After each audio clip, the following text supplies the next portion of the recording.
Good morning, student. Stay home, stay safe. Now, this date I am discuss the new chapter, Unit 7, according to new syllabus. According to new syllabus, Unit 7, Physiology and Injuries in Sports. It means 8th and 9th chapter. 8th and 9th chapter. 8th chapter Physiology and Sports and 9th chapter Sports Medicine is connected. It means कि दोनों को मर्ज करके एक बना दिया गया है, एक चैप्टर यूनिट 7 जिसका नाम दे दिया गया physiology and injuries in sports. इसमें दोनों चैप्टर से कौन कौन से टॉपिक हमको कॉमन दिए गए हैं आपकी इस 2020 में क्लास 12 में पढ़ने के लिए, उस पर डिस्कस कर लेते हैं. तो फर्स्ट टॉपिक दिया गया है physiological factor determining the components of physical fitness. Second दिया गया है जो है effects of exercise on cardio respiratory system. It means दोनों means effects of exercise cardiovascular system और effects of exercise on respiratory system, इन दोनों को क्या किया गया, एक में कर दिया गया कि कार्डियो रिस्पिरेटरी सिस्टम के नाम से एक नया टॉपिक बना दिया गया. एंड देन थर्ड टॉपिक हमको पढ़ना effects of exercise on muscular system. और उसके बाद स्पोर्ट्स मेडिसिन. अगर आपके पास पुरानी बुक है तो आप पेजेस को आप जब टर्न करेंगे तो आपको 9 चैप्टर मिलेगा स्पोर्ट्स मेडिसिन. स्पोर्ट्स मेडिसिन में आपको जब आप पहुंचेंगे तो यहाँ से आपको 2 टॉपिक पढ़ने हैं. Sports injuries classification causes and prevention and management of injuries. उसमें आपको सॉफ्ट टिश्यूज इंजरीज पढ़ना है, abrasion, contusion, laceration, incision, sprain and strain. Bone and joint injuries भी पढ़ना है, तो डिसलोकेशन ऑफ जॉइंट, फ्रैक्चर जो है, stress, green stick, comminuted transverse, oblique impacted fractures, इस पर पढ़ना है, इसके प्रिवेंशन. और एक लास्ट टॉपिक पढ़ना first aid aim and objective. तो इतना कोर्स जो है यूनिट 7 कर दिया गया physiology and injury in sports. Means 8th और 9th चैप्टर को एक में मिला के आपका एक चैप्टर बना दिया गया unit 7. Okay student, thank you. जैसा कि अभी ऊपर आपको बताया गया कि कौन कौन से टॉपिक को हमको यूनिट 7 में डिस्कस करने हैं. उसमें जो फर्स्ट टॉपिक हमको मिला physiological factor determining the strength. Means physiological factor determining the components of physical fitness. तो कंपोनेंट्स ऑफ फिजिकल फिटनेस क्या है? Strength, speed, endurance, flexibility. ये क्या है? कंपोनेंट्स ऑफ फिजिकल फिटनेस हैं. अब इनको फिजियोलॉजिकल चेंजेस स्ट्रेंथ के थ्रू फिजियोलॉजी शरीर से क्या क्या इसमें चेंजेस आते हैं, वन बाय वन इसको स्टडी करेंगे. फर्स्ट आपको जानना है there are various physiological factor that determine the components of physical fitness such as strength, speed, endurance, flexibility etc. इनके बारे में हमको क्या करना है, पढ़ना है, जो फिजिकल फिटनेस कंपोनेंट्स हैं. अब उसमें सबसे पहला आता है physiological factor determining the strength. तो वो कौन कौन से फिजियोलॉजिकल फैक्टर्स हैं जो स्ट्रेंथ को क्या करते हैं, डिटरमाइन करते हैं, मीन्स उसको प्रभावित करते हैं. तो उसमें सबसे फर्स्ट है size of the muscles. The strength of the muscles largely depends upon the size of the muscle. It is a well known fact the bigger and largest muscles can produce more forces.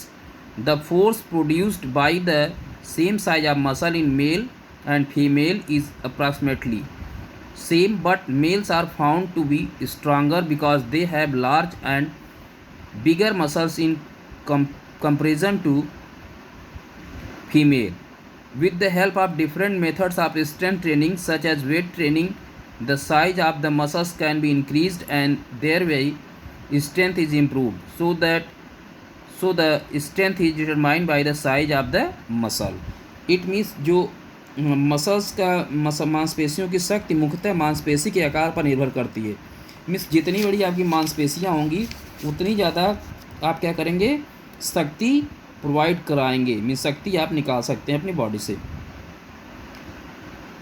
महिलाएं means जो women हैं और जो mail हैं, वो क्या होता है कि दोनों विशाल मांसपेशियां अधिक शक्ति उत्पन्न कर सकती, दोनों की सेम शक्ति उत्पन्न कर सकती हैं, लेकिन महिलाएं तथा पुरुषों में समान आकार की मांसपेशियां लगभग समान शक्ति उत्पन्न करती हैं, किंतु पुरुष अधिक शक्तिशाली पाए जाते हैं क्योंकि उनकी मांसपेशियां महिलाओं की मांसपेशियों से अपेक्षाकृत बड़ी तथा विशाल होती हैं। सख्त प्रशिक्षण के विभिन्न तरीकों की सहन क्षमता से, जैसे भार प्रशिक्षण आदि की सहायता से मांसपेशी का आकार बढ़ाया जा सकता है, जिसके परिणाम स्वरूप इसकी शक्ति में सुधार किया जा सकता है। अतः शक्ति का निर्धारण मांसपेशी के आकार पर निर्धारित किया जाता है। तो वेट ट्रेनिंग के थ्रू अपने आप क्या करते हैं, वे स्ट्रेंथ को बढ़ा सकते हैं। नेक्स्ट आता है body weight. It is also a well known fact the individuals who are heavier are generally stronger than the individuals who are lighter. There is a position correlation between body weight and strength among international weightlifter. The heavier weightlifters lift heavier weight, so body weight also determine the strength of an individual. In the sense कि जो शरीर का भार है वो भी क्या करता है, इन्फ्लुएंस करता है व्यक्ति की शक्ति को, मीन्स व्यक्ति की स्ट्रेंथ को। कैसे? आप देखते हैं कि इंटरनेशनल लेवल जो वेट लिफ्टर्स होते हैं वो ज़्यादा वेट उठाते हैं, अपेक्षाकृत जो उनसे कम वेट वाले होते हैं वो कम वेट उठाते हैं। तो इसको आप चेक कर सकते हैं कि किस तरीके से वो वर्क करते हैं। तो इसका मतलब कि बॉडी वेट भी क्या कर सकता है, शक्ति को निर्धारित करता है। Muscles composition. Each muscles consist of basically 2 types of muscles fibre, that is fast twist fibre, white fibres इसको बोलते हैं, एंड स्लो ट्विस्ट फाइबर इसको रेड फाइबर्स बोलते हैं। तो फास्ट ट्विस्ट फाइबर को क्या बोलते हैं, वाइट फाइबर, श्वेत रेसे, एंड स्लो ट्विस्ट फाइबर को रेड फाइबर्स, मीन्स जो श्वेत रक्त कणिकाएँ, श्वेत रक्त रेसे होते हैं उनको रेड फाइबर्स मीन्स लाल रेसे कहा जाता है। The fast twist fibre are capable to contract faster and therefore they can produce more force. जो fast twist fibre, it means white fibres जो होते हैं वो क्या करते हैं, तेज़ी से फैलते और सिकुड़ते हैं, इसीलिए वो ज़्यादा स्ट्रेंथ फोर्स को जनरेट करते हैं। On the contrary the slow twist fibre are not capable of contract faster although they are capable of contracting for a longer duration. The muscles which have more percentage of fast twist fiber can produce more strength. The percentage of the fast twist fiber and slow twist fiber is genetically determined and cannot be changed through training. So it can be said that the percentage of these fiber determine the strength of person. Means कि जो muscles composition है, ये मांसपेशी की संरचना है, ये श्वेत फाइबर्स और रेड फाइबर से बनी होती हैं, जिसको फास्ट ट्विस्ट फाइबर और स्लो ट्विस्ट फाइबर बोलते हैं। अगर जो फास्ट ट्विस्ट फाइबर होता है वो बहुत तेज़ी से संकुचित अथवा सिकुड़ सकते हैं। मीन्स क्या करते हैं, जो इसका सिकुड़ना और फैलना बहुत तेज़ी से होता है, इसीलिए ज़्यादा शक्ति उत्पन्न कर सकते हैं। इसके विपरीत जो है स्लो ट्विस्ट फाइबर इतनी शीघ्रता से संकुचित नहीं हो सकते, लेकिन ये क्या करते हैं, लंबी अवधि तक संकुचित रहने की क्षमता रखते हैं। जिन मांसपेशियों में फास्ट ट्विस्ट फाइबर की प्रसन्नता अधिक होती है, परसेंटेज अधिक होता है, वे अधिक शक्ति उत्पन्न करते हैं। फास्ट ट्विस्ट फाइबर तथा स्लो ट्विस्ट फाइबर की जो परसेंटेज का निर्धारण आनुवंशिकी मीन्स जेनेटिकल होता है, इसे ट्रेनिंग के थ्रू बढ़ाया नहीं जा सकता। अतः कहा जा सकता है कि इसीलिए आप कह सकते हैं कि फाइबर का परसेंटेज शक्ति को मीन्स स्ट्रेंथ को निर्धारित करता है, मीन्स इसको डिटरमाइन करता है। नेक्स्ट आता है intensity of the nerves impulse. तंत्रिका आवेग की intensity means प्रबलता।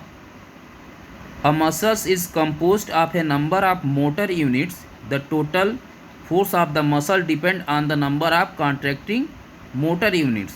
Whenever a stronger nerve impulse from central nervous system excite more number of motor units, the muscles will contract more strongly, or it can be said that the muscles will produce more force or strength. So the intensity of the nerve impulse also determine the strength. It means जो मांसपेशी बहुत सी gamma या गत्यात्मक इकाइयों motor unit से मिलकर बनी होती हैं। मांसपेशियों की कुल शक्ति उसमें उपस्थित संकुचित होने वाली गत्यात्मक इकाइयों की संख्या पर निर्भर होती है। यहाँ किसकी बात हो रही है, जो वाइट फाइबर्स हैं या फास्ट ट्विस्ट फाइबर्स हैं उसकी बात हो रही है। जब कभी केंद्रीय स्नायु संस्था CNS is central nervous system, केंद्रीय स्नायु संस्थान से आने वाली अधिक तीव्र तंत्रिका आवेग अधिक संख्या में गत्यात्मक इकाइयों को उद्दीपित करता है तो मांसपेशी अधिक बलपूर्वक संकुचित होती हैं। जो आपका सीएनएस है, जो आपका सेंट्रल नर्वस सिस्टम है, जिसको केंद्रीय स्नायु संस्थान कहते हैं, वो जितनी तेज़ी से कहेगा किसको, फास्ट ट्विस्ट फाइबर्स को काम करने के लिए, वो उतनी तेज़ी से काम करता है। जैसे लाइक थ्रो मारना, थ्रो में देखते हो ना कि कभी कभी लोग इतनी तेज़ी से थ्रो मार देते हैं कि विद इन सेकेंड वो क्या करता है, अपने टारगेट को अचीव कर लेता है। किसमें, क्रिकेट, आप क्रिकेट में देख सकते हैं थ्रोइंग समय में कितने तेज रिपल छोड़ती है और इसको फॉलो करता है। तो क्या करता है, कंस्ट्रक्शन होता है ना, फैलाव और सिकुड़ाव दोनों होता है ना, इसीलिए वैसा ही तेज़ी से थ्रो होता है। उसी तरीके से फुटबॉल में किक करते समय जैसे ही क्या होता है, वहाँ से कॉल होता है, जो स्ट्राइकर होता है वो कॉल करता है डिफेंस को कि भाई बॉल तेज़ी से किक करो, तो क्या करता है, बहुत तेज़ी से बॉल को किक करता है। और तो इसका मतलब कि माइंड क्या करता है, जो नर्व इम्पल्स है वो अकॉर्डिंग टू एक्टिविटीज़ क्या करती है, जो मैसेज है उसको छोड़ती है। तो उसको जो फास्ट ट्विस्ट फाइबर्स हैं वो अच्छे से उसको क्या करते हैं, अगर कंट्रोल कर लेते हैं तो उसके अकॉर्डिंग वर्क करते हैं, तो ऑटोमेटिकली वो ज़्यादा शक्ति उत्पन्न करते हैं।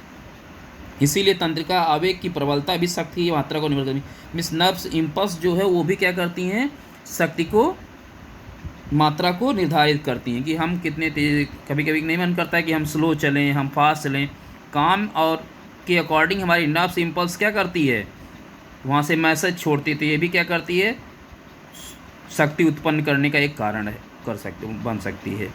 Okay, thank you.